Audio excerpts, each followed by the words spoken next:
Okay, let's get started.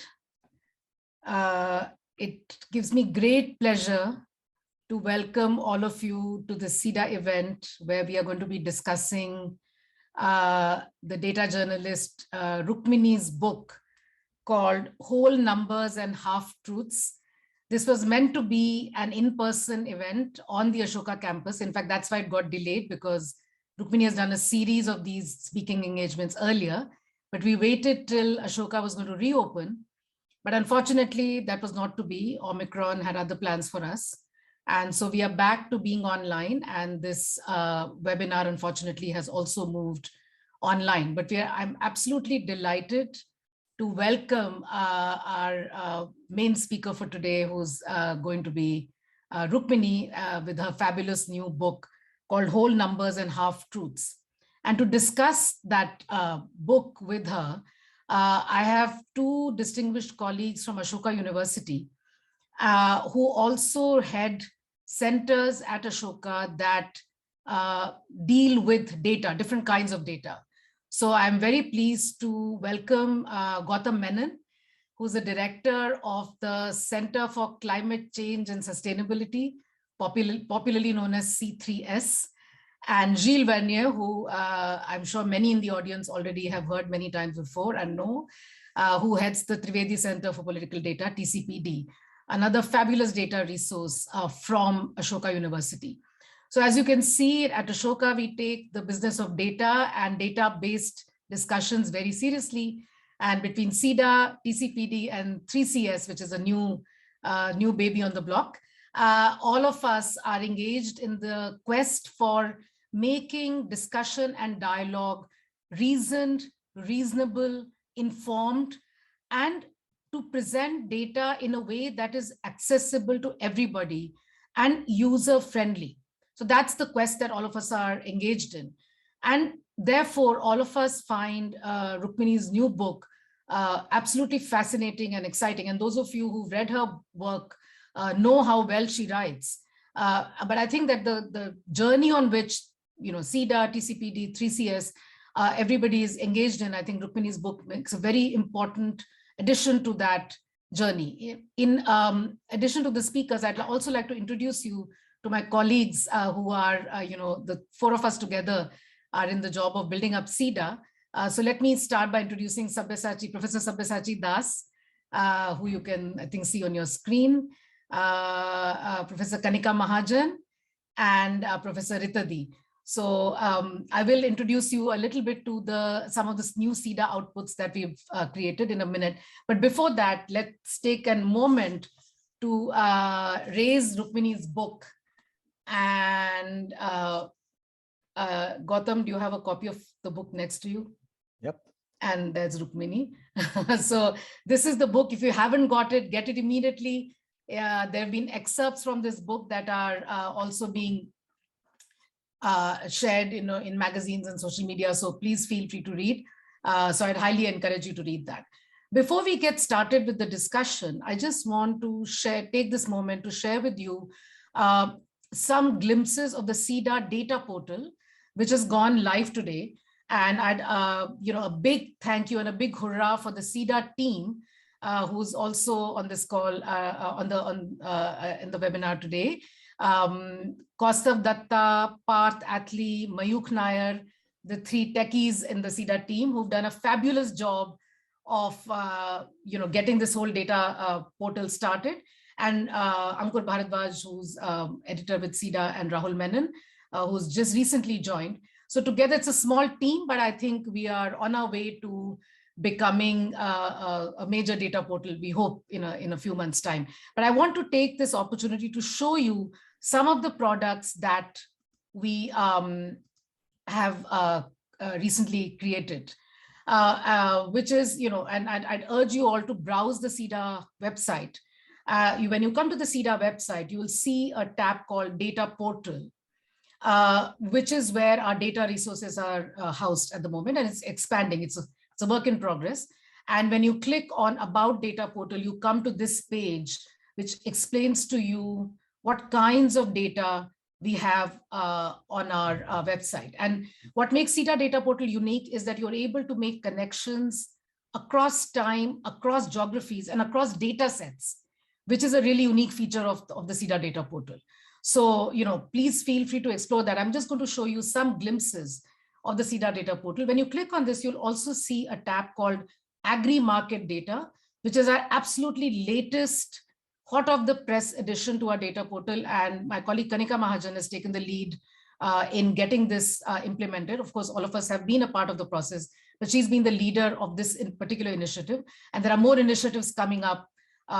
For example, the gender data hub that we are planning to build, which Sabya and Ritadi are going to be leading that part of the initiative. But let's just look at a little bit at the socio-economic data, what that looks like. So when you click on socio-economic data, you come to this page that gives you a range of variables. You see all these variables.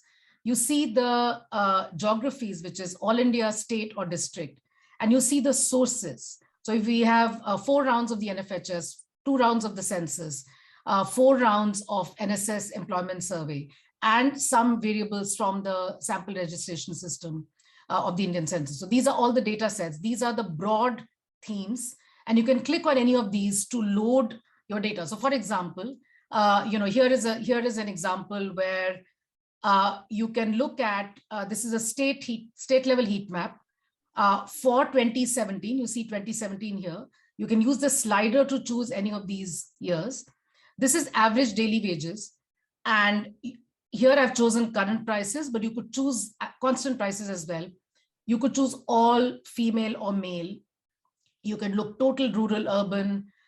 You can create, you can choose caste categories. You can choose religion categories. And when you've chosen the cuts that you want to choose, you can click get visualization. You could do 1 graph, 1 heat map at a time, or you could load 2 heat maps at a time. So here, for example, I already chose female and male. And so you see the comparison of average daily wages for regular wage salaried workers, right? Across states of India for the year 2017. So this is an example of a comparison between 2 categories within the same round of NSS. But you can see that you can use this functionality to compare across time and across variables as well. Here I've compared the same variable for male and female, but you can use any of these. If you want to load additional indicators, you just have to click here. You can load 2 at a time, and you could switch to district view as well, right? I could switch to district view and click on get visualization. And now you have that by district, right? Similarly, I could click to district view here and get visualization, and I'll get that by district. So this is, for example, just an example from NSS. Here is an example from NFHS. And as those of you who know a little bit about NFHS know that it's the district level data is available only for 2015. So that's why you see here only 1 year. But if you went for state view, you would get 4 rounds of NFHS. So this is, for example, the district view of women's decision-making independence by, you could get different religions. I've here chosen total, but you could look at different, Hindu, Muslim, by religion. And the response, this percentage of women who say the husband or the partner alone takes the decision on who will usually decide on visits to family and relatives. So that's the indicator that we are talking about, right? So you can use different kinds of decisions, use different decision makers, right? Use different religions and get the graph. And if you did by state view, then you can use more number of years. So it's extremely user-friendly and easy to use. Now, here is an example from census. This is just population by work status and education. So what we've done is we've taken 2 different indicators in the census, but put it together for you to visualize. So we've done a lot of work behind the scenes so that the front end gives you these kinds of easy to use visualizations. You can look at map, you can look at a line, you can look at, for example, this is the state view for 2011.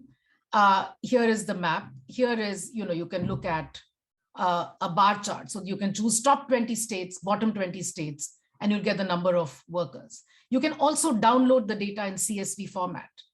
And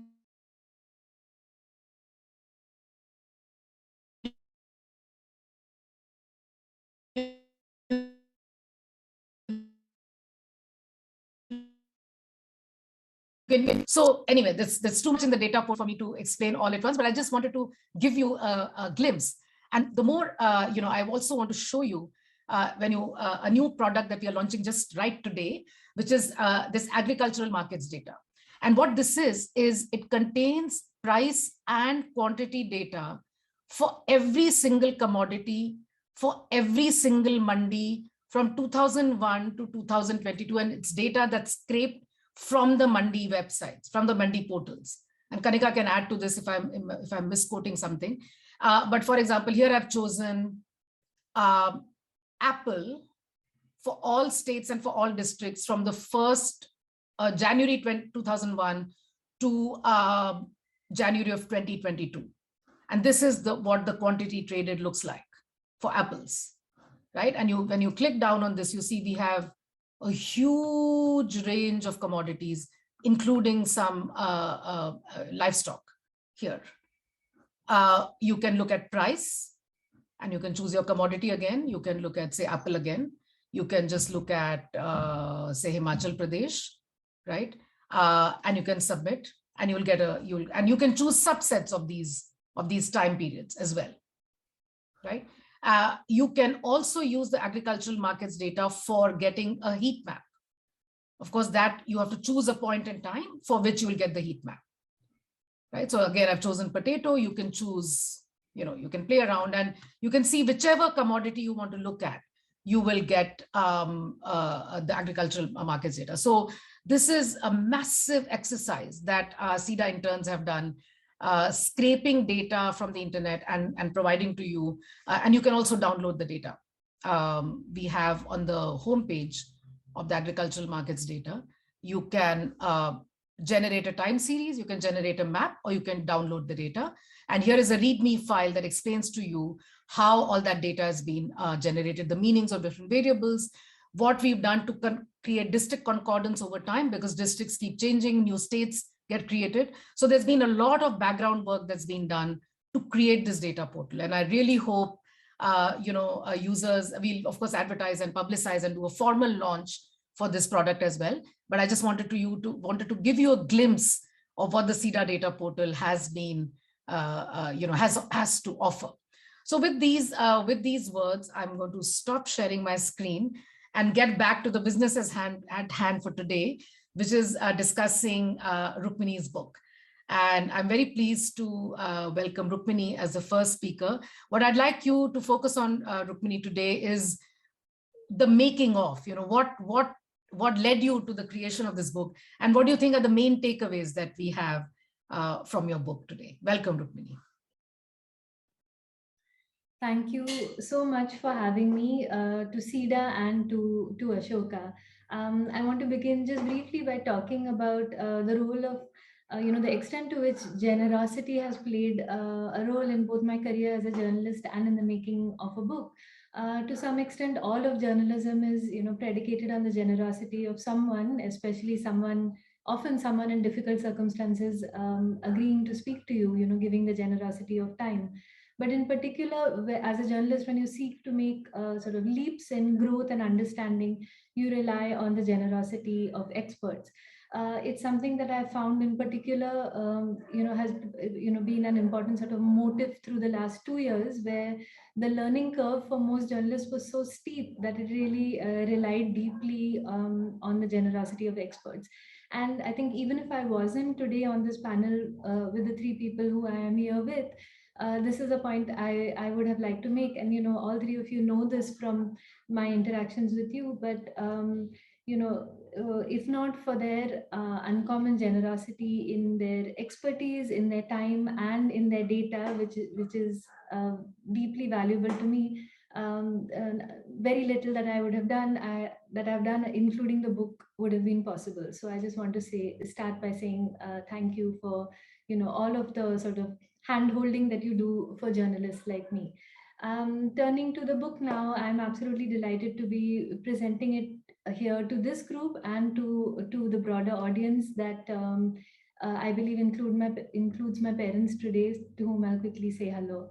I have been a journalist since 2004, first as a field reporter, dispatched to do all the things that a rookie reporter has to do, which is run where your editor tells you to run. And then since 2010 as a specialized data journalist. This book is a product of me trying to bring together two sets of experiences from my reporting. One is the first set of experiences came out of being a field reporter, where I felt that what I was seeing was the nuts and bolts and levers of Indian democracy at work, even though I might not have known at the time that that is what I was seeing before my eyes. And the second is the more sort of rigorous and more granular perspective that reporting on data for the last 10 years has given me. Each chapter in the book, I'm just going to quickly share with your permission.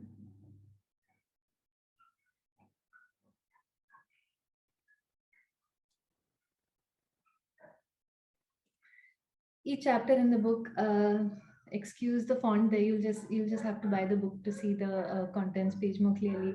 Each chapter in the book attempts to ask one big question about the way things work in modern India, and answer it through a combination of what good data can tell us, as well as what the data misses, gets wrong, or misleads on.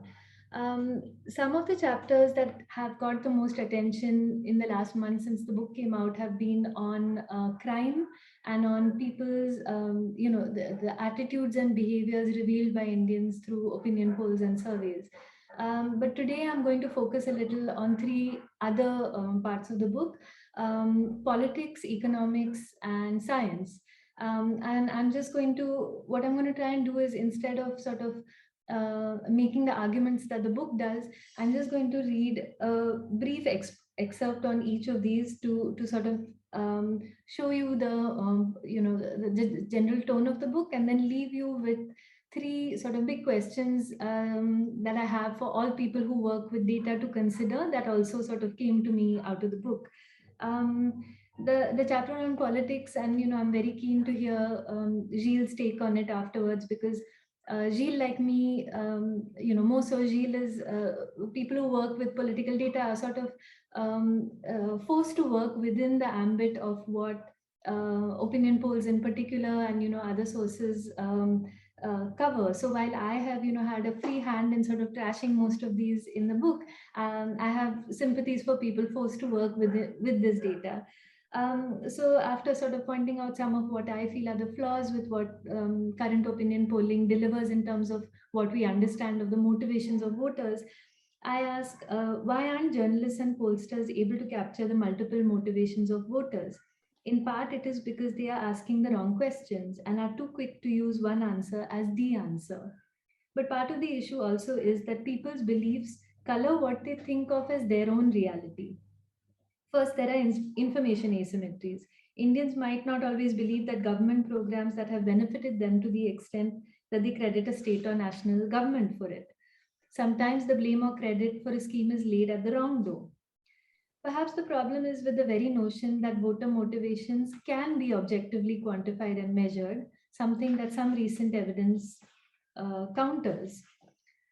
A more honest assessment of Indian voting is probably this: Indian voters care about ideas. They are more ideologically committed than ever before. They care about people who embody some of these ideas. There is no doubt that they want material improvements in their lives, but the ideological signaling, whether overt or implied, by the leaders and parties they vote for and the ones they hope to defeat, matters and is something they factor in. These ideas they might arrive at through their life experiences and through targeted messaging. And they're not telling surveyors all of this. They might not even know it themselves. So I don't blame, Gilles, if I'm leaving people working with political data with not a lot to work with, if I'm saying that, if I'm trying to make the argument that people themselves might not know what they are voting for when they speak to surveyors. But of course, I'd be keen to talk about creative ways to get past this. There is a lot of conversation I've had with Professor Deshpande over the years around issues around the economy, around affirmative action, around women's work. I'm just going to talk about one sort of aspect which leads to an issue I want to talk about later, which is about how to integrate storytelling within how we work with data, which is something that I've been seeing CEDA do as well. Of all the narratives that Indians wrap around themselves, whether for disguise or for comfort, none is as dearly held as this one: I am middle class. The truth is that if you're reading this, you're almost certainly not middle class. If you're watching this, you're almost certainly not middle class. I consider myself middle class. Tanya Ghaiwala, a 22-year-old from Ahmedabad, Gujarat, told me. Here's her thinking. I ride a two-wheeler while the rich kids used to come to even college in a car. I studied to be a chartered accountant and started a job straight after I qualified. I make 18,000 rupees per month, and after petrol and little spending money, I give the rest to my father. I carry a dabba to office. I think that's pretty middle class.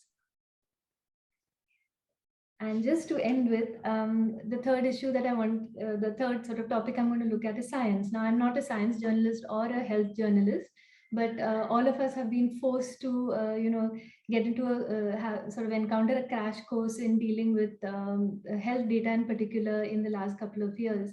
One of the, sort of journalistic tasks I've had to take up in the last year or so, and I talk about it a little in the book, is our work, the work of me and other journalists on excess mortality.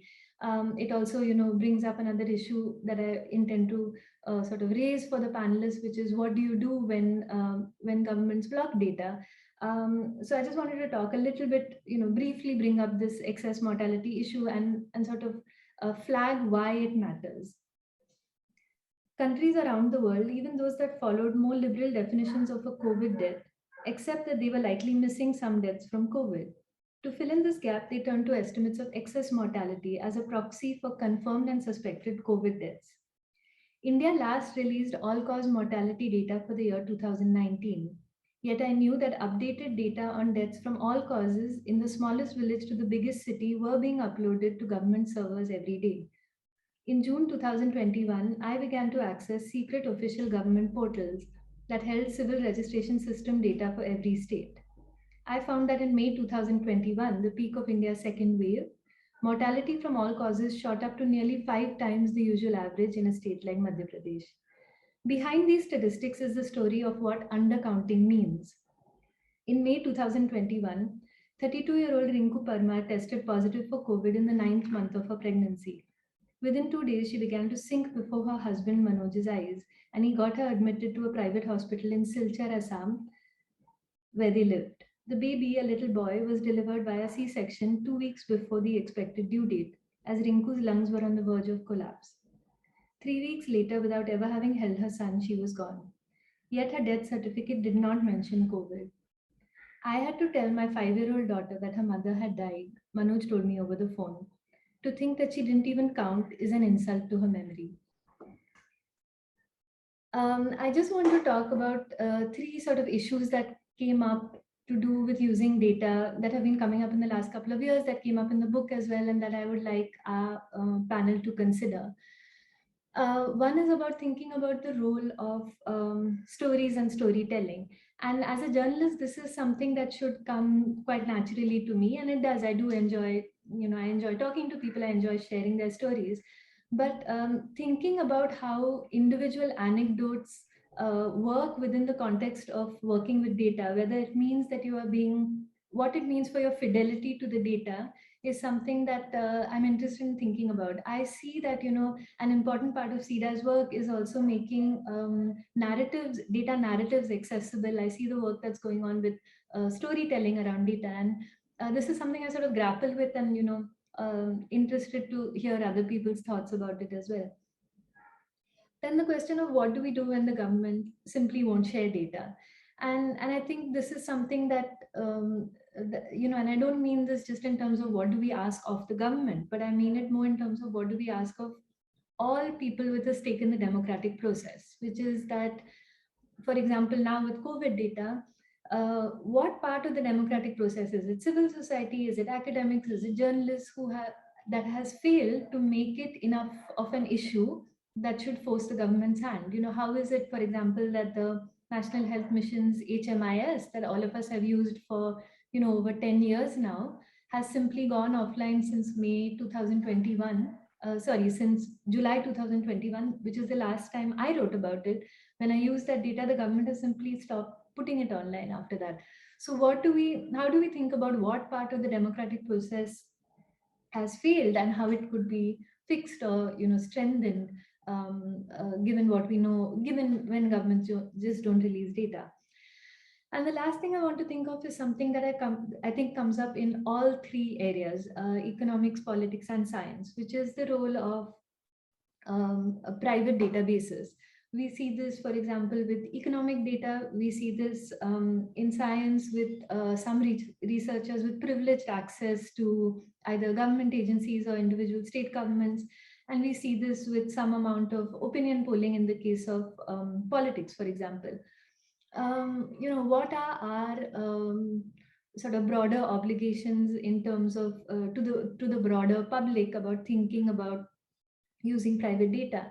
And again, the question of democratic pressures, which is, should we be asking the question that is there any major country around the world whose employment data now largely comes from an expensive private database? And should we continue using it? Or, I mean, of course we do need to continue using it, but what are the sort of questions we should be asking ourselves, the private agencies, government, everybody?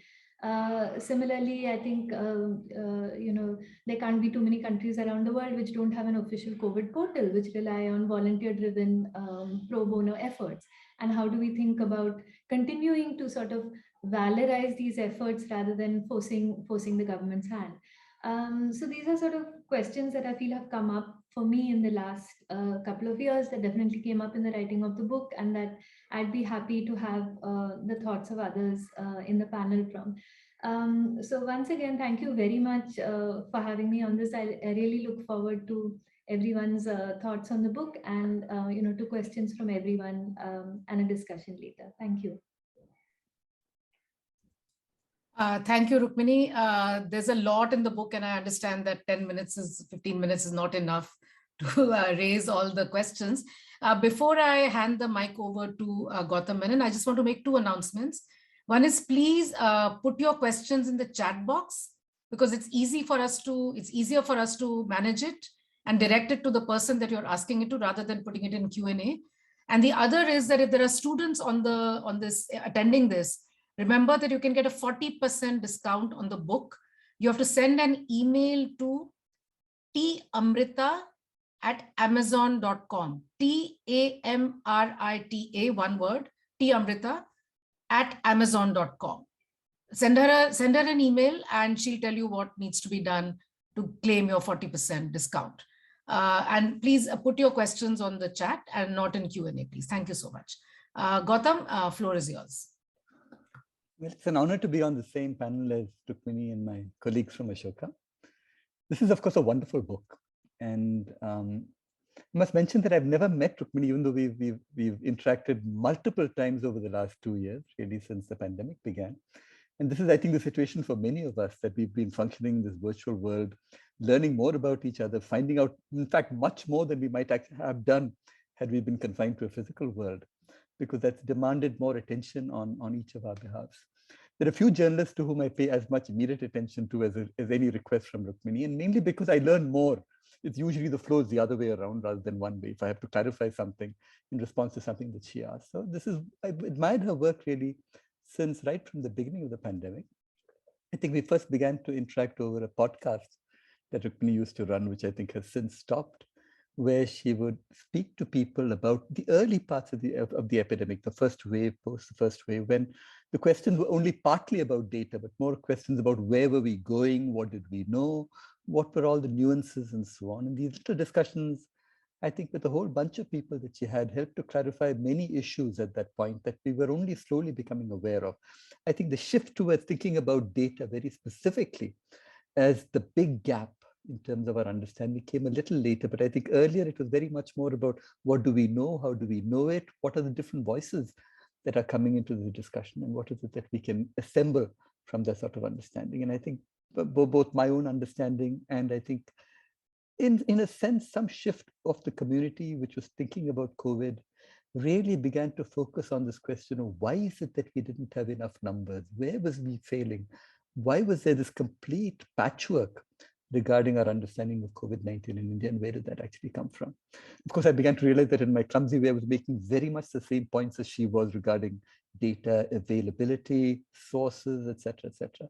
And this was actually very useful to me. And after that, we have interacted across multiple times, more recently on various panels concerning a very important question, which is really the death undercounting. And Rukmini just gave an example of a very personal situation there. And certainly that is the personal element to knowing people who had died of COVID-19 and yet that not being accepted in any official way is, I think, a very, very important motivator to why we should think about death. They matter. People dying, people close to you dying, it matters to have them not accounted for in any formal sense. And I think that is important. And not just from that, as a country, we need to come to terms with the toll of the pandemic. And this is something that we will see best looking backward. So what is it that we lost? What is the scale of our loss? And what effect will that have going forward? These are all questions that we need to actually come to terms with. And of course, I mean, the other thing I've always appreciated about Rukmini is that even when I have been tempted to be more extreme in my points of view in terms of criticism of data and availability, she's always been a much more moderating influence in the way she's presented it. And that I admire. It's very easy in these circumstances to be very negative about government and about the role of government. But I think she has managed the right balance of dealing with that particular question. Problem with COVID data, AEFIs, we still don't know the adverse effects following immunization. We have no record of that. And that's again important if you want to be able to convince your public that immunizations are good, they do no harm, or at least if they do harm, it's in a very, very limited set of patients. And we need to know more about why some small number of people who are vaccinated might have an adverse effect, which might go away, which might not go away. But still, these are things that we need to know. And the only way we can do this in a professional manner is to improve our recording of the AEFI, the adverse events following immunization. Death recording, of course, is something that is really crucial. And look at the range now. I mean, right now we're looking at numbers somewhere between 3 million to 6 million, with the number probably being somewhere between 3 to 4 in my own estimate.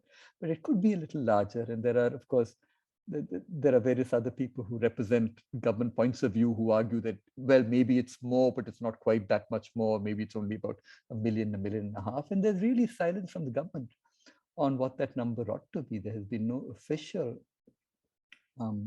statements. That's again very, very unusual. If you look at the scale of a pandemic that has now crossed 2 years in the country, for there to be no official government recognition of the facts that deaths have been undercounted, there is a certain scale of that undercounting. And this does have consequences long-term for us. Is again, I think, COVID-19 cases and vaccination status. Of course, again, let me remind you that the most trusted sources of COVID-19 data at a granular level comes from the work of non-governmental organizations, the volunteer organizations, essentially. Rukmini has been involved in one of them, but there are a couple of others. And this is work taken over from another really sterling piece of work by COVID-19india.org, which put together really in a completely anonymous, crowdsourced public way, data from all sorts of sources for numbers of COVID-19 cases across India. And that really enabled us to have an idea where and how the epidemic was spreading in the country. And in fact, it was trusted by government, by government officials that I've spoken to, but without a comparable effort from the government, which actually has all of that data and more, interestingly. Government approvals, what is the rationale for the approvals of various vaccines at various points? We still don't know. There is an onerous non-disclosure agreement, which actually has a period of about 10 years. So there's no way that even in the near future, we will know what was the basis of some of those decisions that were actually taken. I've been very impressed by one statement that Rukmini made in something that she wrote, which I have actually quoted in something that I wrote later, which you should not have to file an RTI to get information that ought to be in the public domain. And why is it that we erect these barriers to information that really is not supposed to be particularly secret? Why is it that a default should be to conceal rather than to make plain? Why is it that the barriers are not the other way around? It should be difficult to conceal information and easier to expose it. Well, a couple of additional points. This really could have been a boring book, given that it's about data, given about NFHS, the people are not concerned about it. And I think the really remarkable thing about this book is that it's not boring at all. It's a fascinating book. It combines data, numbers with people and stories. And we spoke briefly about the nature of stories and stories around data. And I think it's the stories that make it interesting. It's the stories that really add the nuance, add the societal element, the fact that you need to understand society in order to appreciate those stories. When I hear statements like data is a new oil, sort of you think about data as this thing to monetize, the information that's all hidden there. It's the social element, the ethical element, the knowledge of the intricacies that go into that data, into those numbers. And there are lovely stories in the book, which I can ask you to look at, which really describe this particular element. And there are a bunch of statements that I think the conclusion for me is also very interesting. It summarizes the whole train of argument in the book, but you have to read the whole book through in order to reach there. So let me just reproduce a couple of statements before I finish. That official statistics, India's official statistics are for the most part not lying to us, but they're being silenced. And that is something I think that as a democracy, we should be concerned about. There's no part of data that should be unavailable to a citizen of the country, unless for very, very specific reasons. The second statement is, again, I think a very useful one, a vague, overly broad skepticism and suspicion about all official data and all inconvenient private data will not help. It will only help strengthen the arm of those who choose to suppress it. Again, very important, but a blanket suspicion is not a good starting point for any of this. And I think the last point is where she veers into the somewhat political. And I find that very, very useful. So being so bound by ideology that each side refuses to engage with the other is what got us into this mess. And the conversation has broken down between India's left and India's right. But in the right hands, that data can be the bridge that connects them. And I think that these are all very important statements. I mean, these go beyond data. These goes into the realm of what data can do in terms of providing some sort of political unification of manifestly very, very different approaches to the idea of India. And I think these particular points, even though they don't sort of fall in the canonical data, is, I think, also for me at the core of this book. And so again, let me thank Rukmini for writing the book. Let me stop there. Thank you. Thank you, Gautam. Yeah, lots of points to discuss, and the chat box is buzzing with questions. We'll get to them in a minute. But before that, I want to hand the floor over to Gilles. Thank you, Ashwini, and thank you, CEDA, for hosting this discussion, and many congratulations on the data portal. It's a very exciting moment for your center, and that's a moment that I can relate with, having launched another data portal, some time back. And I really want to return, the compliments to Rukmini, because I really remember that, we initially met at the time where TCPD was just an idea. And it's really those early conversations that, play really an instrumental role in not just thinking about what we could do with data, but how we could work to disseminate it as, as freely and as openly as possible. So let me talk a little bit about the book. Let me, and also try to address on the fly some of the important questions that you've asked. So the book has many qualities, and many will, pick it up to focus on, the kind of questions that are interested in. So obviously I looked at the voting chapter first, and I hope that many people will read it before they start writing about the upcoming state elections. But for me, beyond the insights that the book contains on how Indians live or earn or spend or age or access healthcare or vote, the great quality of the book is that it teaches very pedagogically how to handle Indian public data, how to rely on empirical evidence without fetishizing data, how to use data to ask questions without conducting an overreach towards a conclusion that necessarily must be drawn from contextualizing the data rather than, looking for answers in the data itself. And so the book does really a great job to show how public data across domains should be dealt with care, with a reasonable amount of suspicion and circumspection, And it provides insights on how to navigate other haze of public data that surrounds us. And so these are things that, you know, many of us have been saying. You've put it very well in the book, but only rely on public data sets that are transparent on their method of data collection, that are transparent on sampling, only rely on data that is properly documented, only rely on data that is reasonably granular rather than provided in aggregates, only rely on data that provides at least some access to the raw data. So these are recommendations that apply to public data. It applies very well to polling data, which in India, as we know, suffer from a great lack of transparency with some notable exceptions. And so the book also does a great job reminding us that no data is ever useful without contextualization and without qualitative insights. The chapter on crime data, for example, points to the need to always pay attention to the condition of production of data itself. I was really struck by one example that you gave, that only the most serious IPC offense gets recorded in a case to avoid statistical inflation, and that a lot of specific crimes, and particularly sexual crime, when they are accompanied with murder, get actually silenced, you know, that way. There's a classic example of mishandling public information or public data that comes from my field, which is the data on criminalization of politics. Statistics about crime among politicians make for very good headline, but it can lead to really uninformed positions, such as preventing people with criminal charges from contesting at all. And the moment you start looking at the disaggregated data, the moment you start exploring it, you know, qualitatively, you quickly find a lot of nuance and contradictions. For instance, many activists, many environmentalists, people who participate in the democratic life in the country, including, you know, protest, would fall under that criminal category.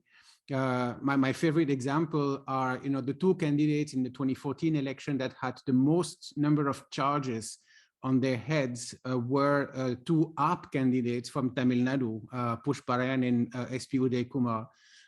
They had 380 and 382 cases against them, including 16 charges of waging or attempting to wage war against India. I mean, who waged war against India, you know, on 16 occasions? 19 charges of murder, 16 charges of sedition, and so forth. And of course, another classic example is Medha Patka, who's another example of someone who would be prevented from contesting if we, you know, apply a blanket ban on contesting criminals based on the poor reading of data. And so I found I found the chapter on voting very useful, and also a very good example of what you try to do in every chapter, you know, finding a balance between the need to rely on evidence and the necessity to be super careful with its handling. Your chapter on voting says a lot of things that I've been saying, although I've been using a much, you know, more exasperated tone, you know, when I've been, you know, saying that. You do a great job at debunking a number of persistent myths about the stability of electoral behavior in India, about the existence of a Muslim vote bank in North India, on the idea that electoral outcomes in reserved seats are, you know, any indicator of what Dalit wants or think, and so forth. On polling, I completely agree that we should subject polling agencies to the same transparency requirements as other institutions that produce public data, particularly on their sampling method. It simply should be a condition of credibility. In my mind, if I don't know how you made your soap, you know, I'm not going to taste it. I mean, okay, that's not a perfect analogy, but you get the gist. And so I've written some time ago that much of the post-poll analysis in India is very reactive and basically consists in matching, you know, one's analysis to whatever the available data says. And it really boils down to explaining success by success, explaining defeat by defeat. And the main problem of this kind of analysis is that it reads really electoral outcomes as an extension of what parties did or didn't do, and it takes the social and political context in which elections take place completely out of the picture, and without much, you know, actual empirical backing. And this sort of analysis also assume that voters respond rather sheepishly to signals sent by parties and political leaders. What you show and what you say, and you're perfectly right, is that Indian voters are actually quite savvy, actually quite informed, quite complex. They have no qualms voting differently in different elections, even at close distance. You asked, how to get past with limitations that currently exist on survey methods. Is a silly plain answer, which is we need better surveys with better questions. You say that also. We need to focus much less on voting intentions and far more on voters' ideas, perceptions, and representations on political and other matters. We need to gather more data about the respondents' circumstances, something that the CSDS does, but most pollsters actually barely do. But then I want to push back a little bit by saying that, polling surveys are, I don't think they are I don't think they are very important. They are important when they are done properly, but it's not the only political data resource that we can use, right? There's a lot to learn from, who contest elections, from representational outcome, from the transformation of India's political class over time. Just one example, as we've started going into local election data, a great pleasure to deal with Panchayat and municipal data. So in Maharashtra alone, you have 6-7 different layers of representation from Panchayat to BMC. In one electoral cycle, you have more than 2 million people contesting. So in a population of, what is Maharashtra, 1.3 crore population, 13 crore population, you have almost, 1.5% of the entire population of the state that runs for office. Which is huge, and we know very, very little. Eventually, we'll get access to that data. A comment that also came to mind while reading the book is that we do find, relatively good data across, and provided that we handle them with care, there's a lot we can say. But what's really missing is the interoperability or the linking of these data sets. So CEDA and TCPD are really hoping to, work together on at least making this data that we make public compatible, to each other. It's a tiny step that we can, contribute to, but there's a lot of work that needs to be done to make data interoperable. Finally, while I was reading the book, I was looking for overarching themes, beyond, what does the data tell us on this important question and how to handle that, which of course is important, and it's, the core content of the book. But I thought that there were also 2 other themes that cut through. The first one is the necessity to not just treat data with care, but also recognize the work done by institutions and actors who produce that data.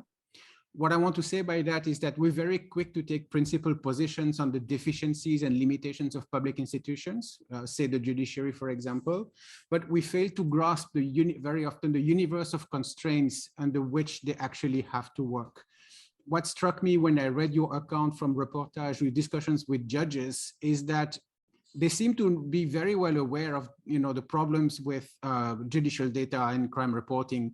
And for what I can read, they seem to be trying to do their job at the best of their capacity. And at least we should not discard the possibility that many public officers actually are trying to do that. The ECI is another example of an institution that actually done a lot of progress in terms of dissemination of usable data. So rejecting institutions because we find fault in the data is not a very useful way forward. But the second overarching theme, which to my mind is more important even, is the need to pay respectful attention to those who are immediately concerned by the data we work with, and that's the citizens themselves.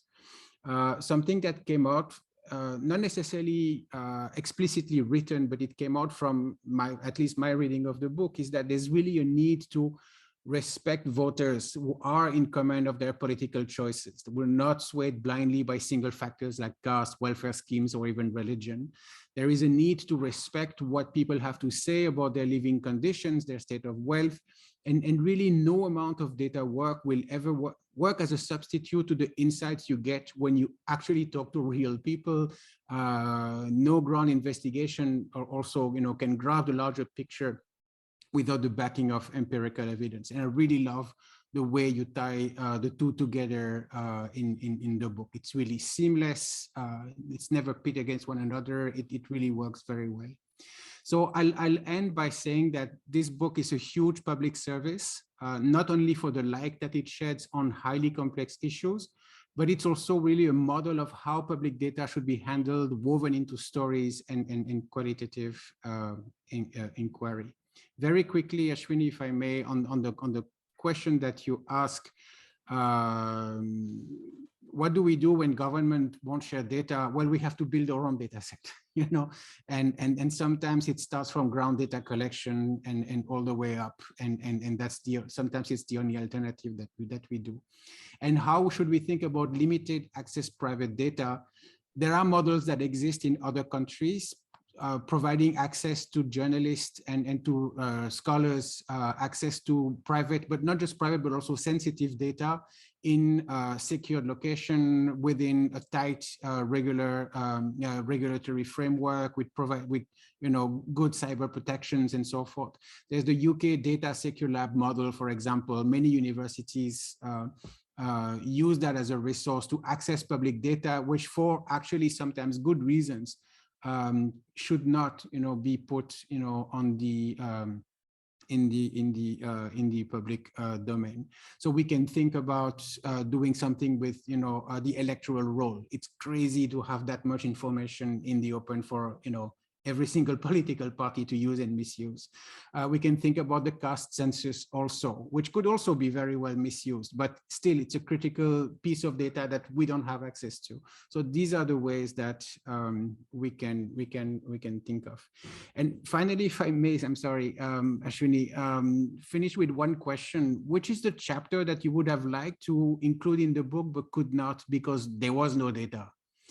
I was struck by the fact that you don't have a chapter on education. And even though we do have data on education, and the impact of COVID on education is probably going to remain largely undocumented, despite the best effort of a few heroic figures, yourself included. So this is what I have. I have more questions, but maybe in the flow of conversation. Thank you very much. Thank you, Gilles. Very excellent comments, and several that one, resonate with me for sure. There are the question box is buzzing with questions, and there are several to CEDA, which I'll keep for the end because I think Rukmini's book is the topic of discussion today. So let's focus on the questions to Rukmini, and for the CEDA questions, if I'm not able to get to them by the end, please email us. And I'll, all of us will be happy to respond to the CEDA questions.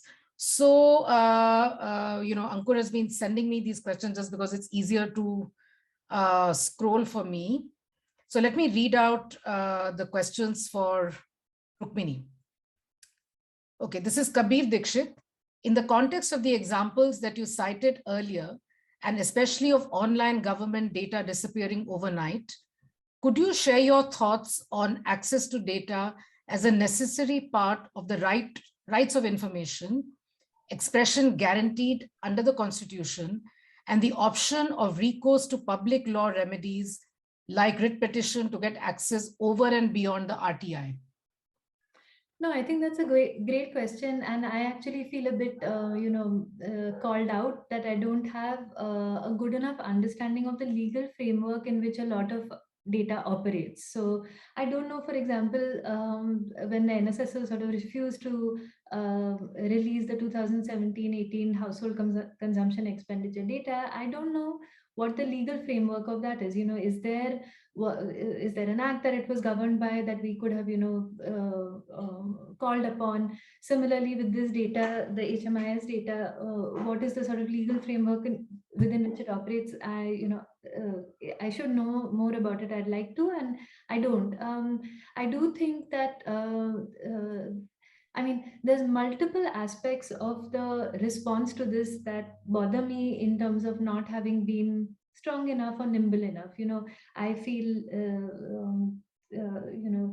I feel sort of morally outraged that that Parliament or any state legislature never really shut down over the question of excess mortality, or on, just for one example, we are 2 years in, and UP, the state of UP continues not to.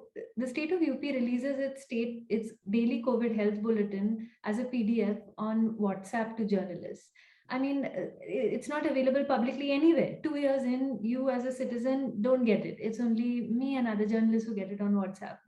And then, of course, we feed it into crowdsourced initiatives and make sure that it is available to everyone. But how is it that UP's opposition never stopped the legislature for 1 minute over the question of why are you not putting out a public bulletin 2 years in?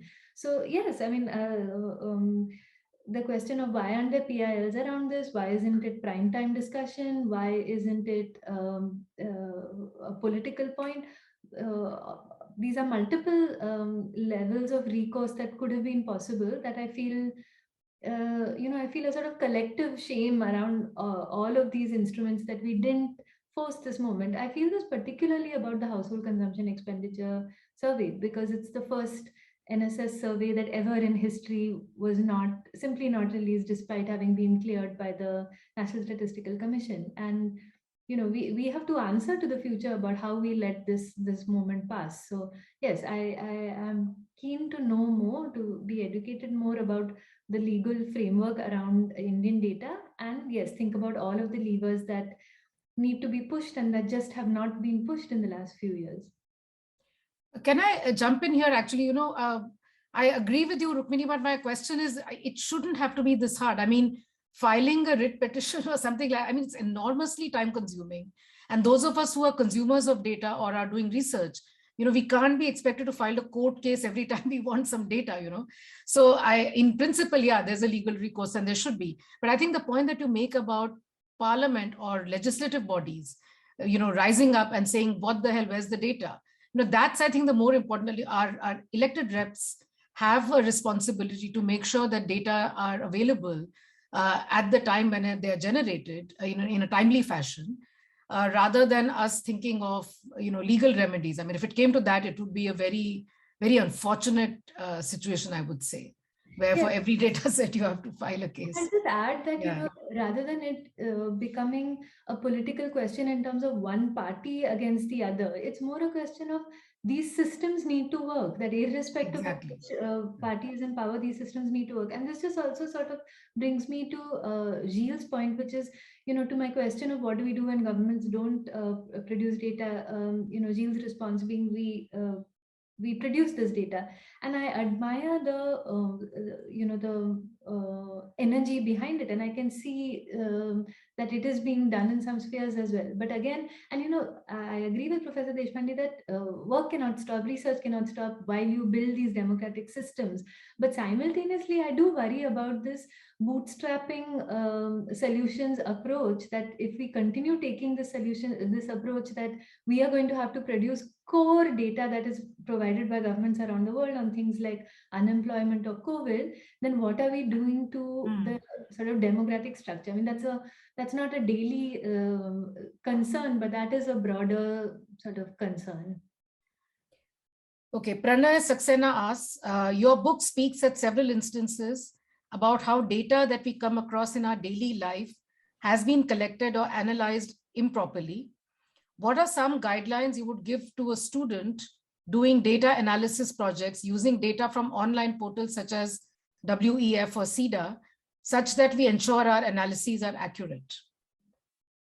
I think, again, I'm going to mention Gilles' summary in the end, which I think is useful, that making sure that you are satisfied with the information presented around a data set, whether it is government or private, which is that you're clear about the source, about the sort of basic hygiene elements of that data set, about the methodology, that even if you have not been provided raw data, that there is a system around the raw data, and that maybe with a request it's provided. You could make yourself a sort of checklist of 10 points that you aim to tick off every time you use a data set. And you must set a bar for yourself. I feel it's important for journalists as well, which is that data sets that fall under that bar, even if it means missing a headline or missing a story for that day, you're just going to have to wave them goodbye. And this is again an important question that comes up around elections, which is there are a ton of opinion polls out there that we should just be completely ignoring, so that we can make sure that we don't fall under the bar that we set for ourselves. Okay, this is a question from Sanjeeva Prasad, and Gautam and Gilles, feel free because it's for the panel. Will the panel wish to comment on the effects of ethics of data collection? And to Gautam's point, why has the line shifted from, instead of the government being transparent to the citizen, the individual has to be transparent to the government? I can go first, and maybe. Yes, Gautam, please. Please do. I don't know. That's a hard question. I don't know at what point that line shifted, that we provide large amounts of data to government, but we don't get very much in return. And there's a great line which says there's data.gov.in, but we don't see data.gov.out. Which I think sort of encapsulates the situation completely. And I think that basic asymmetry is become a part of our life now. We need to set that right. Regarding ethics, that's a somewhat deeper and more difficult question. I was on a discussion a few hours before this, which pointed out that how making data available on water quality, underground water quality in a particular Bangalore city in India, and making that available made it possible for builders and people to buy in that area, even though the data was collected in a crowdsourced manner from people on the ground who did not have the economic capabilities of actually buying that land. So that's an example of where you can crowdsource data, make it available publicly. But then deeper ethical questions come out about the usage of that data. And is it fair to the people who collected it? I don't know what the answers to that particular question are. I think this is something we have to think about. Yeah, sorry, go ahead. Gilles, you want to add to this? Yeah, talking about government data is a misnomer, because they don't own that data. They're custodian of public data. So we own the data, people own the data, and that should always be, the perspective.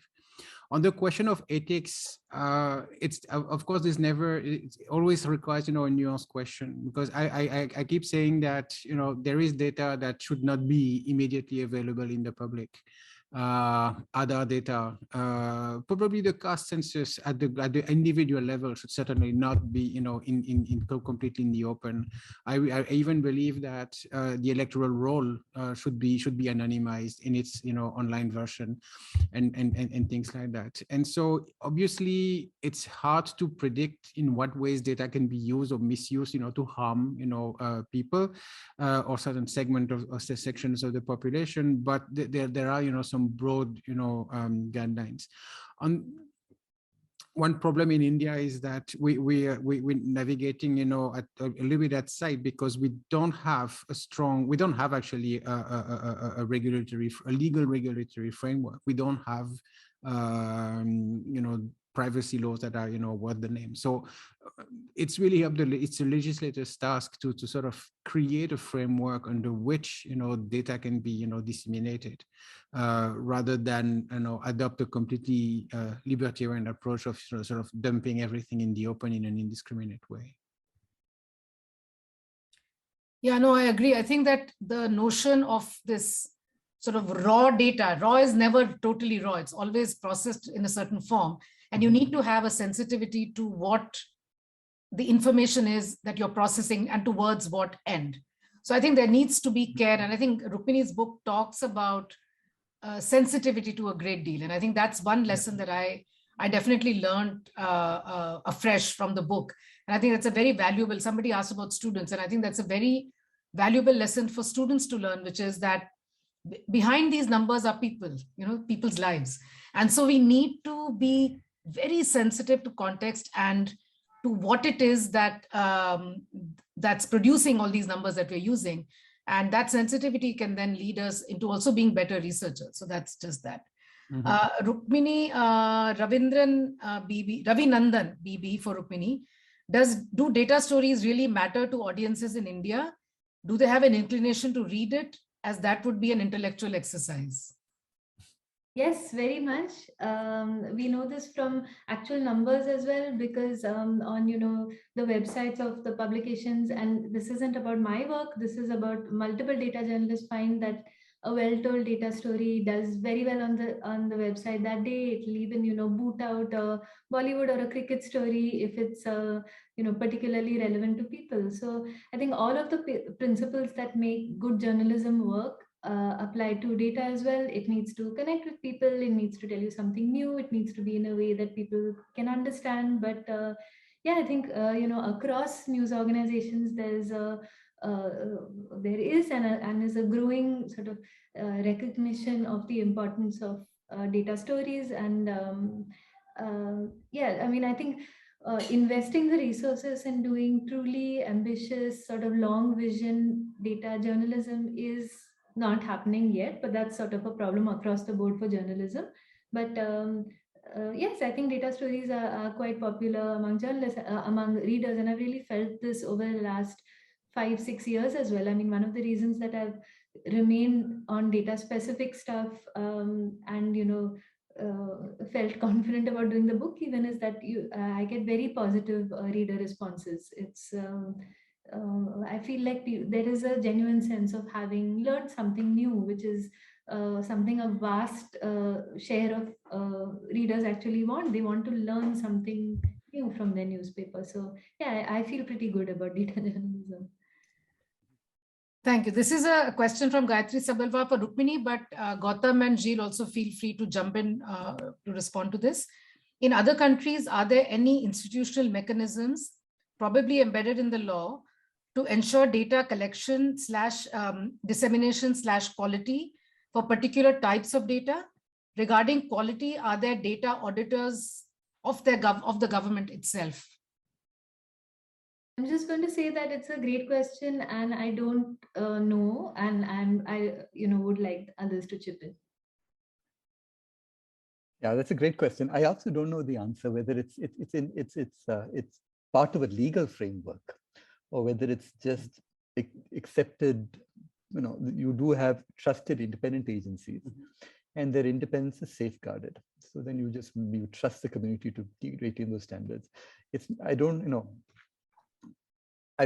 if it's completely impossible for a government to hide information like that, but I think it would certainly be more difficult. The worry with India is that it actually seems to be very easy to do that. That's what is concerning to me. Yeah. Gilles, you have? So yeah, two aspects, I think, to that important question. One is that there is, very often a fetishization of data, which makes people think that, in order to be, usable, a data set should be absolutely perfect.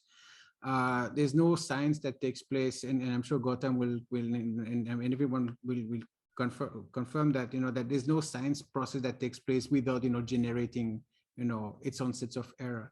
And so the best way to ensure the quality of data is transparency, right? Because you put things in the open, you provide access, to what's under the hood, and people, can go and use the data, find discrepancies, let improve. We've improved the quality of our data at TCPD quite a lot by actually making it in the open, even without, okay, I'm sure there are still discrepancies.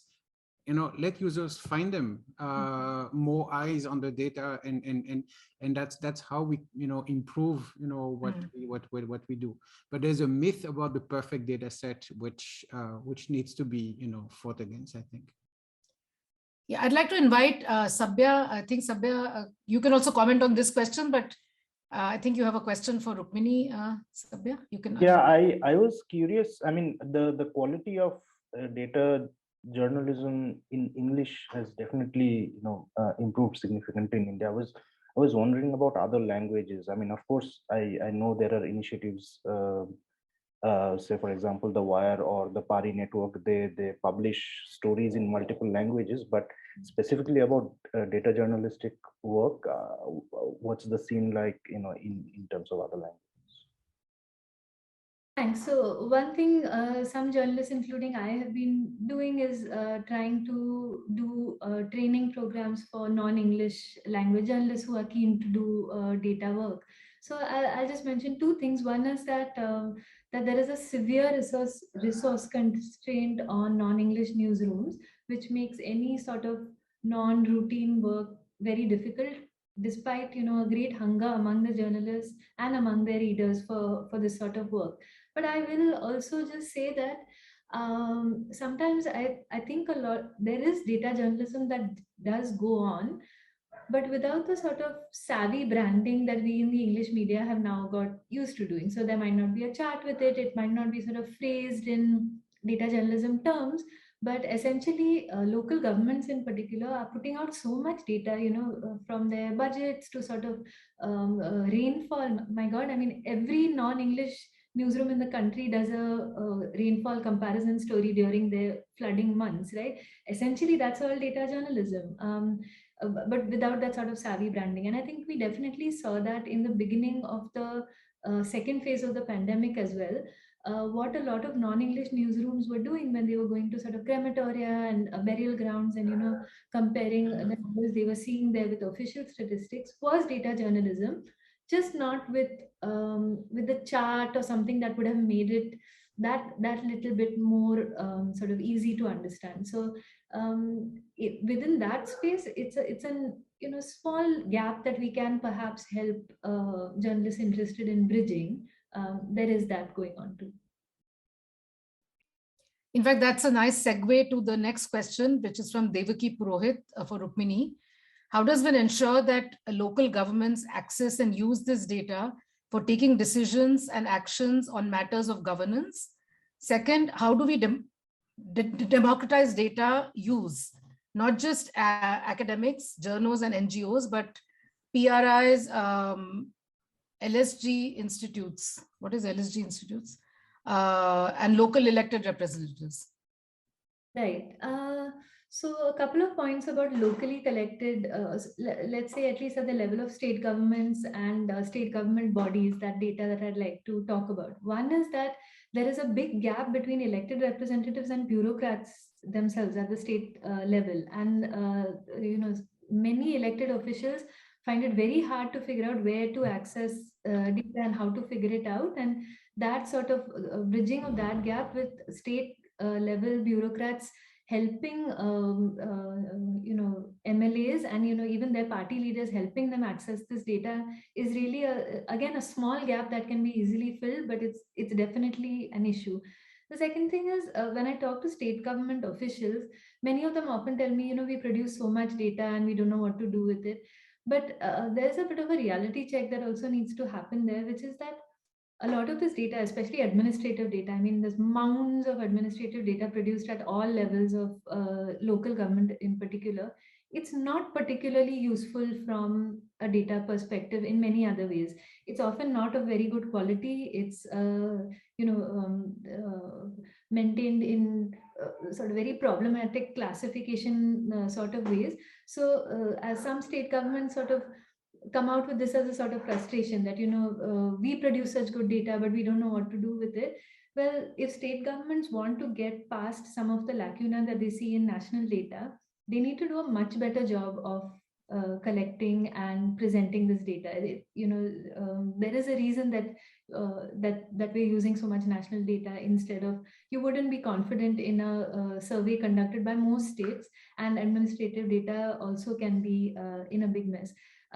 In terms of democratizing that data and making it more usable, I think there are multiple initiatives. I'm sure a lot more of it could go on. I think I find this particularly in the case of budgeting and the work of accountability initiative, for example. It would be the data that they produce right from when you see that the money that goes to a school or to a school committee, where it came from, the sort of process it went through, how much went to whom. This would be very valuable information in the hands of parents and teachers in the local community themselves. Of course, that organization itself does a lot of outreach, but sure, I mean, I would just say the more that anyone working, whether in data or with local governments or with these organizations, is able to bring these data to the people using it, the more the better. I don't think I have a sort of structured answer, structured sort of solution in terms of how to democratize this data. So there's a question from Ritika, who's our Ashoka student, to everyone. What do you think are the limitations of arguments and policies made solely with, within quotes, rigorous data, what might they be missing out on? This is for the panel.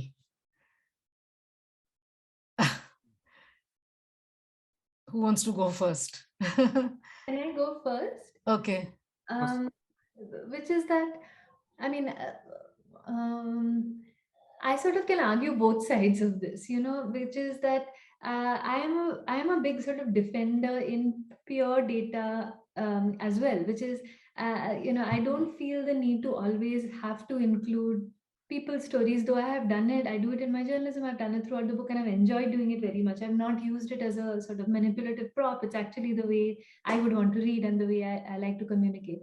But I don't think that we should, reach a point where if we find an analysis done purely with data without sort of representative stories in it, we necessarily feel that it's missing the point or that it's, disconnected from the ground. I don't think that that's true at all. In fact, we should further problematize storytelling, which is whose story are you choosing to tell? What sort of part of this overall data are you picking out? That's the part I actually find more problematic. So rigorously done analysis of well collected data on its own doesn't necessarily, bother me. Gautam? I think the sort of question of rigorously done, well collected data is pretty much impossible. Where is rigorously collected, except in a very, very small fragment of things? I would, for example, let's just look at one question. Should we open schools or not? Schools across India have been closed for close to 2 years now, across much of India. What do we need to know to figure that out? Where they've opened some schools in some areas? Have we seen an increase in cases in the families of the students who went to schools? Have we seen cases in the communities? Have we done a seroprevalence survey before and after opening schools? This is what we need. Do we have that? Answer is no. On what basis are we going to make this decision about opening schools? So it's not just a question of data and rigor and so on. It's that we are not collecting the sort of data that will enable us to make decisions that affect the lives of our children at a very fundamental level. So that's why we need to think more about data collection, users, community, value, all of these things come together. But I think that's a very, very basic discussion to be had. And it's not there as far as I can see.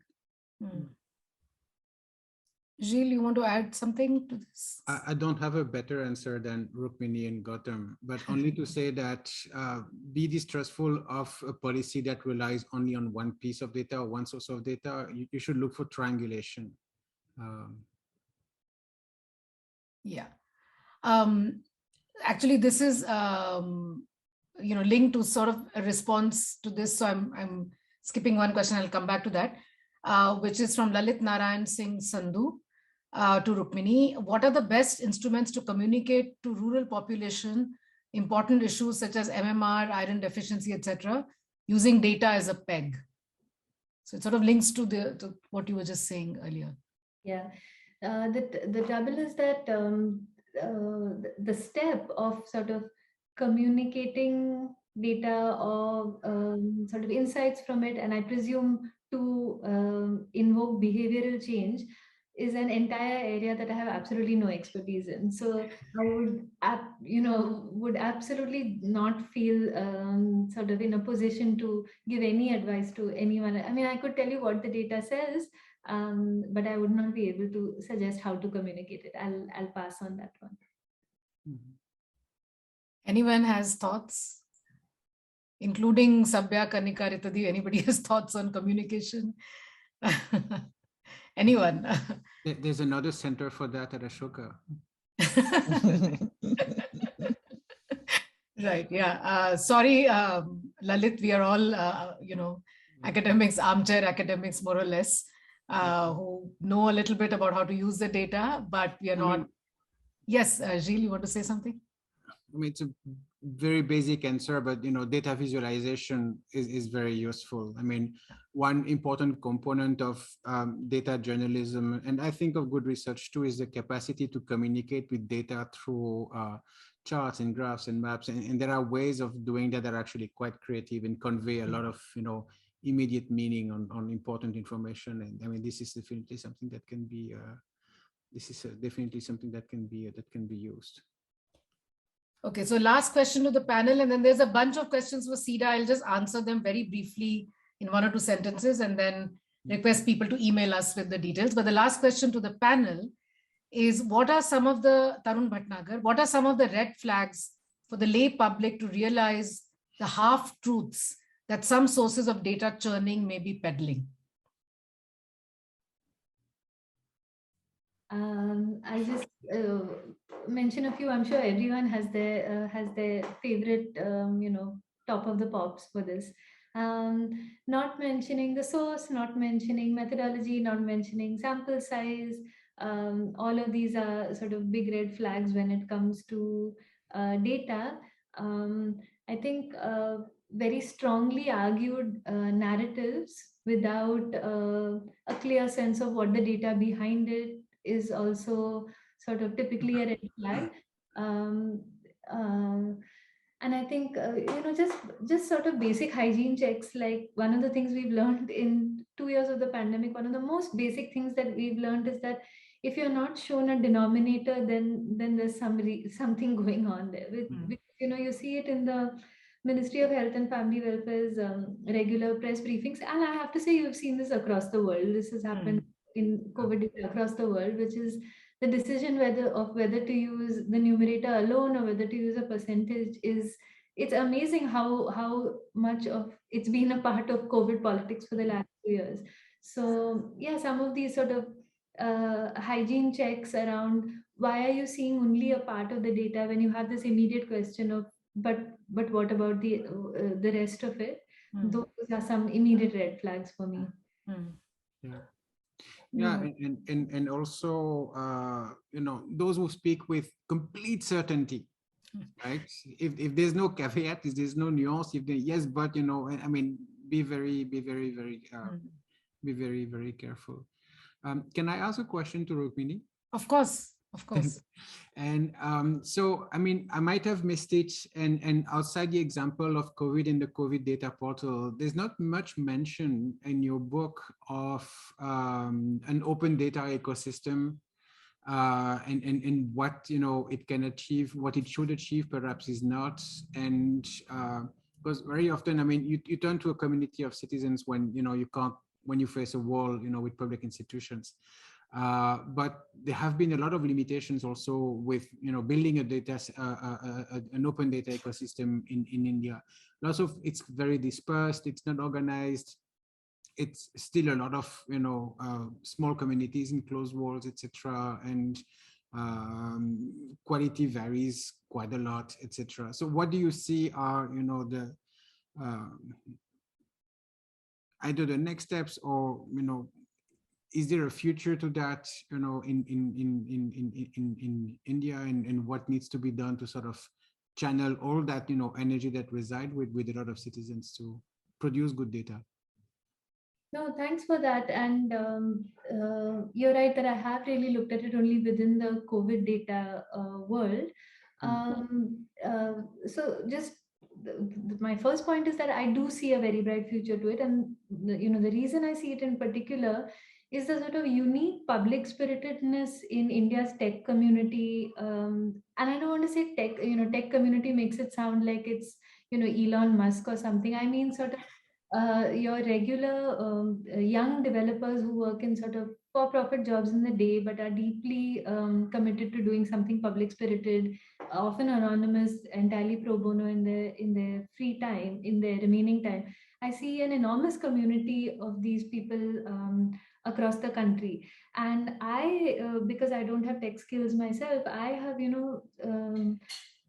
found repeatedly over time that if I sort of put out a thing that, oh my God, I'm stuck with this sort of data, even like when the NFHS first came out, it was all in these PDFs that I couldn't do much with. Immediately someone, and typically someone working in Chennai or Bangalore, reaches out to me and says, can I help? These are people who want to be involved in the public sphere in some way, and this is the best way that they can put their tech skills to use. So all of this makes me feel pretty positive about the future of this ecosystem. It's an unusually public spirited group of people. But in terms of what has been achieved so far, one sort of trouble I have, which is that one of the problems that a lot of these initiatives are trying to solve is bringing together in one place in machine readable format data that does exist somewhere with the government.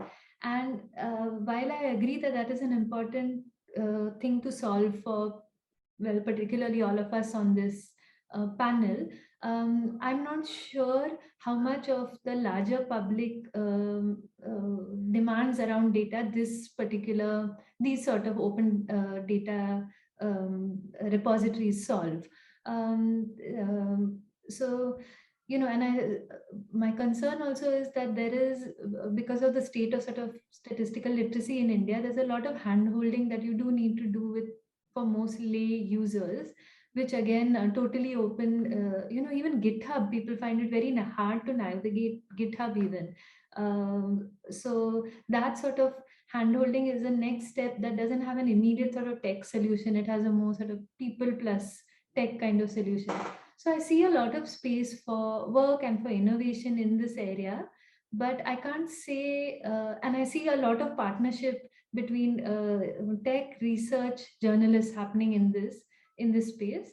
So, and I think the pandemic has brought out the best in a lot of this, even around these, just the very fact that tech solutions to oxygen sourcing and delivery exist now in India. So I know I'm coming back to COVID, but yeah, broadly, I feel if anything, these 2 years have made some of these systems come together that perhaps could be repurposed for the future. And a lot of this work has happened also in the non-English space, which is very promising for work in non-English language code and similar stuff like that. I hope I answered. Yeah, super interesting. Thank you. Okay, so I think with this, I will just make some final remarks. First of all, thank you everyone, particularly Rukmini, for a fascinating discussion. I know there's a lot more we could talk about your book, but unfortunately we are coming to the close of the time. Yes, that's the book. Go get it, students. You're going to get a 40% discount if you write on the email address given. If there's any question that we have inadvertently missed out, do write to CEDA or to any of the panelists directly. I'm sure people will be happy to answer, or we can direct the questions to the panelists and answer. There are lots of questions about CEDA and Sanjeeva's comment about economic data, about real figures and nominal and percentages. All that is very well taken. In fact, the CEDA data portal you'll find is very transparent in terms of what it is showing. So at the moment, a lot of the data that we have are not percentages, but you can calculate those yourself. But we will be moving to percentages also. Just to our students, our basic, when we start teaching, we always say, what adds up to 100? So that way we know what is it that, what you're calculating. So I always tell my students to have one row which says total 100. So that way you know what the denominator is, So it's a very simple thing, but it's amazing how many people miss the question of a denominator, so that's absolutely right. And wherever we have calculated nominal, converted nominal to real, we've given explanations. Somebody asked a question about where the CEDA data is from. At the moment, this is all publicly available data, but we brought it to you in the form of summary statistics. As Rukmini was saying, it's not enough to know that there is NSS data or NFHS unit level data out there. It's very complicated. It's mind-boggling. It's huge. And you need to be trained statistically in order to make sense of it. So what the CEDA data portal is doing is converting simple summaries, not so complicated that you don't know, it's not abracadabra magic being produced in front of you. You know exactly what you're seeing. And the visualizations help you understand that even better than a CSV file or an Excel file would do. What the agricultural markets data is doing is literally scraping the Mandi level data on a daily basis. And what we're doing is we're just giving you monthly aggregates because the daily will be too much also to process. It loses its meaning if it's too much, right? And so what we are doing is we are processing it at the monthly level, no abracadabra there. It is exactly what the data that's getting released. And so when there's no data, you'll see not available. We are not making things up just to fill in the blanks. So please visit the CEDA data portal. It just launched today. There are bound to be glitches. Please write to us, use it, tell us what we need to do more. We will be, of course, adding more data sets as we go forward. But we would love to hear from you about how we can improve it. So I think that what Rukmini is saying in this book is whole numbers and half truths. I think we need to get to whole numbers and whole truths. And I think it's a long journey. It's difficult, it's arduous. But I think centers such as CEDA, TCPD, C3S, 3CS, and many others collectively, I think we can reach a point where we are well informed, we are well reasoned, we are logical, and we are able to conduct intelligent, reasonable conversations because we all care for India. I think one of the points that I want to make towards the end is that when we ask for data or when we want data in the public domain, it's because we care for India, because we care about development. The use of data is to promote inclusive development in India, not to thwart anything, right? So data is not being demanded because we want to stop things from working. In fact, we want to improve, all of us collectively. So I think that's the spirit with which data needs to be democratized. And I think Rukmini's point that it should be a part of the political consciousness that availability of data is good for democracy. And it should be in everybody's interest to demand that. So I think these are some of the takeaways that we have from today's discussion. So thank you again, panelists. Thank you to the CEDA staff for the data portal work. Thank you to my colleagues for being here.